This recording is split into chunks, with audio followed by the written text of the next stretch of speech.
নমস্কার বন্ধুরা, আমি আজ এসেছি সরকার নার্সারিতে, শান্তি নার্সারিতে গাছ কেনার জন্য। শীতকালীন গাছ, এই দেখুন নানা রকম ভ্যারাইটি রয়েছে এখানে, ফুলের সম্ভার।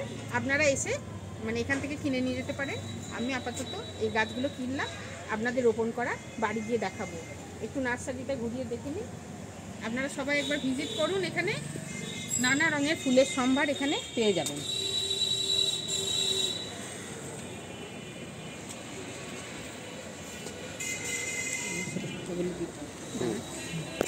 দিদি, আপনি কোত্থেকে এসছেন? আমি তেহট্ট থেকে। আপনি কি কিনবেন? এই ফুলের চারা নেব। নিয়েছেন? হ্যাঁ। এই চারা নেবেন? এই চারাগুলো? হ্যাঁ।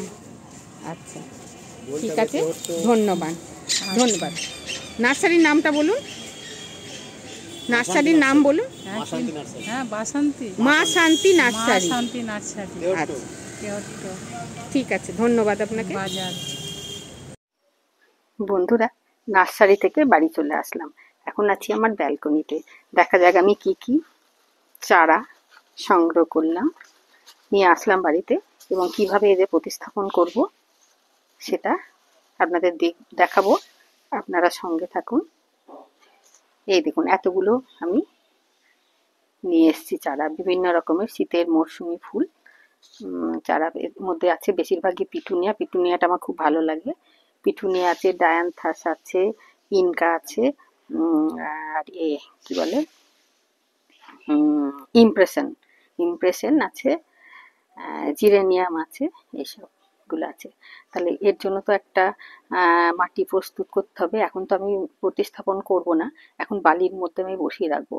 যখন এদের রুট বের হবে এবং বালির দ্বারা বালির নিচে পর্যন্ত রুটটা সঞ্চারিত হবে, তখনই তুলে আমি ছোট ছোট ঠিক এরাম টবে প্রতিস্থাপন করব। 2 ইঞ্চি টবে প্রতিস্থাপন করব। তারপর আমি এই থালা টবে সেগুলোকে প্রতিস্থাপন করব যখন কুড়ি আসার সময় হবে। স্টেপ বাই স্টেপ দেখাবো, আপনারা সঙ্গে থাকুন।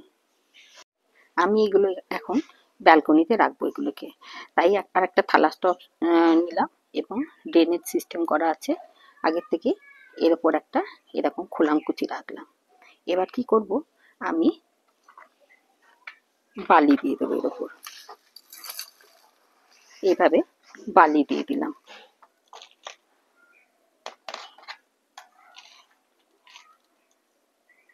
এরকম করে বালি দিয়ে দিলাম। এখানে আছে কোকোপিট আর কি বলে, গোবর সার মেশানো মাটি। এর ওপরে একটু করে দিয়ে দিলাম, কারণ শেকড়গুলো যখন সঞ্চারিত হবে তখন এই স্যাপলিংগুলোর একটু খাবারের দরকার হবে। সেই জন্য একটু গোবর সারও, পুরনো গোবর সারও আমি উপরটায় এভাবে দিলাম। আর নিচে বেছানো থাকলো বালি, পুরোটাই বালি থাকলো। এবার আমি একে একে এগুলোকে খুলতে থাকবো। আমি নিজেই ক্যামেরা করছি, ওই জন্য একটু দেখাতে অসুবিধা হচ্ছে। এইভাবে মোড়কগুলো নার্সারির ভাই খুব সুন্দর করে মুড়িয়ে দিয়েছে আমাকে, যাতে বাড়ি আসা পর্যন্ত এগুলো সুন্দর থাকে এবং সজীব থাকে। এই দেখুন, প্রথমেই একটা পিটুনিয়া বেরোলো। আমি হাত দিয়ে একটু এভাবে করে নেব, তারপরে এই রাখবো এরকম করে।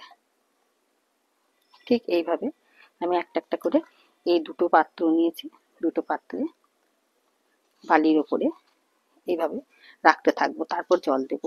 আপনারা সঙ্গে থাকুন। এইভাবে গাছগুলি আমি বালির ওপর প্রতিস্থাপন করলাম, টব সমেত।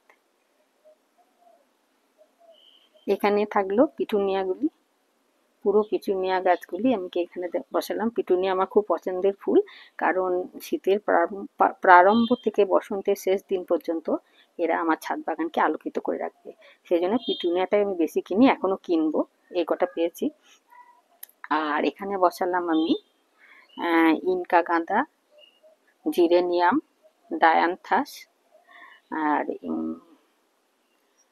ক্যালেন্ডুলা, এইগুলি বসালাম। আমার ডালিয়া কেনার ইচ্ছা ছিল, কিন্তু নার্সারির ভাই বললো যে এখন ডালিয়া গরম আছে, তো ডালিয়া কিছুদিন পর আনবো, তাই আমার ডালিয়াটা আনা হলো না। আবার পরে যাব, পরে শীতের ফুলও নিয়ে আসবো। হলিহকের বীজ রেখেছি, বীজগুলো করব। আর নিলাম একটা ক্যাপসিকামের চারা একটু বড়, আর একটা নিলাম বড় ইনকার চারা। এই ইনকার চারাটা একটু বড় হলে আমি কেটে কেটে অনেকগুলো ইনকা করব। আর এখানেও নিয়েছি 2 রকম রঙের ইনকা। আচ্ছা, গাছগুলো বালির উপর আমার প্রতিস্থাপন করা হয়ে গেল এবং ব্যালকনিতে রাখবো। এই যে এখানে সেমিসেড আছে, রোদও পায় এবং ছায়া পায়। এখন যদি আমি 3 তলার ছাদে দিই তাহলে এটা বাঁচবে না, কারণ এখনো পুরোপুরি শীতটা আসেনি। এবার কি করব, আমি ছিপছিপ করে জল দিয়ে বালিটা ভিজাবো। গাছের ওপর একদম জল দেব না, পুরো বালিটা আমি এই আস্তে আস্তে হাতে করে জল দিয়ে, স্প্রেয়ার দিয়ে দিলেও হয়, স্প্রেয়ারটা আমার কাছে নেই। পুরো বালিটা আমি ভিজিয়ে দেব। এইভাবে থাকবে 15 দিন গাছগুলি। 15 দিন বালির ওপর বসানো থাকবে। তারপর 15 দিন পর আমি ঠিক এইভাবে টবটা তুলে দেখব। যখন এই হোল দিয়ে দেখব শিকড় সঞ্চারিত হয়েছে, শিকড় বের হয়ে এসছে বালির মধ্যে, তখনই আমি এগুলোকে এই 4 ইঞ্চি বা 2 ইঞ্চি টবে প্রতিস্থাপন করব। তারপর ওখান থেকে ঝাঁকড়া করে নিয়ে আমি বড় থালা টবে পিটুনিয়াগুলিকে বসাবো। মানে একটু পরিশ্রম আছে, তাহলে আপনার দেখবেন যদি এইভাবে করেন তাহলে ছাদ আলোকিত করে রাখবে এবং একটা গাছও মারা পড়বে না, আর গাছ হবে ঝাঁকড়া, আর ফুলে ফুলে মানে ছাদ বাগান আলোকিত হয়ে থাকবে। আর আপনাদের মনও খুশিতে ভরে উঠবে। একটু পরিশ্রমের দরকার। এইভাবে আমি পুরো বালিগুলো ভিজিয়ে দিলাম। আর এই সেমি সেটে এখন থাকবে কিছুদিন। এইভাবে এটা করলাম। আর এইদিকে আছে ইনকা, এগুলোকে এইভাবে করব, বালি দিয়ে ভিজিয়ে দেবো। গাছের ওপর একদম জল দেবো না, কারণ ভীষণ দুর্বল কাণ্ড, এখন ছোট ছোট চারা তো, গাছ তাহলে কাণ্ডটা ভেঙে গেলে আর হবে না। ঠিক এইভাবে আস্তে আস্তে আমি বালিটাকে ভেজাবো। শুধু প্রত্যেক দিন একটু করে জল দিয়ে দিয়ে এভাবে বালি ভেজাবো। আপনারাও ঠিক এইভাবে করবেন। শীতের যাদের ফুলের শখ আছে, শীতের ফুলগুলি এইভাবে নার্সারি থেকে চারা কিনে এনে বালির মধ্যে প্রথমে বসাবেন। একদম বসাবার জন্য আর ফুল পাওয়ার জন্য তাড়াহুড়ো করলে হবে না, এদের পিছনে সময় দিতে হবে। যেমন করে আমরা পশু পাখি বাচ্চাদের মানুষ করে, নিজের সন্তানকে মানুষ করি ধীরে ধীরে, একবারে যদি বড় করতে চাই, একবারে চাকরি করবে তারা, রোজগার খাবো বা ফুল পাবো আশা করলে হবে না। ধীরে ধীরে এদের করতে হবে, ধৈর্য সহকারে সময় দিতে হবে, এদের মন বুঝে চলতে হবে। এদের অস্ফুট স্বরে কথার, অস্ফুট স্বরে আলাপনগুলো বুঝতে হবে মায়ের ভূমিকা পালন করে, তবেই এরা। তো বন্ধুরা, আমার ভিডিওটা কেমন লাগলো জানাবেন। নতুন হলে আমার চ্যানেলটাকে সাবস্ক্রাইব করবেন এবং লাইক কমেন্ট শেয়ার করবেন। আর এতক্ষণ ধৈর্য ধরে আমার ভিডিওটা দেখার জন্য অনেক ধন্যবাদ।